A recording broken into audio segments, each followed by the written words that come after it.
இறைவாயேன் இந்த நிலைமை, இறைவாயேன் இந்த நிலைமை.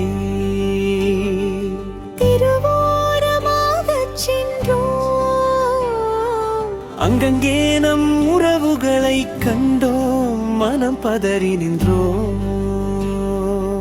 இறைவாயேன் இந்த நிலைமை.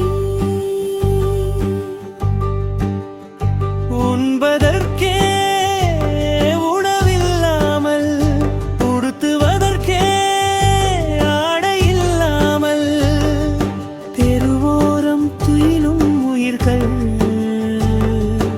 இறைவாயேன் இந்த நிலைமை. அவர்கள் அருகில் அமர்ந்து அன்பாக ஒரு வார்த்தை பேசி கண்ணீரை துடைத்தோ. இறைவாயேன் இந்த நிலைமை.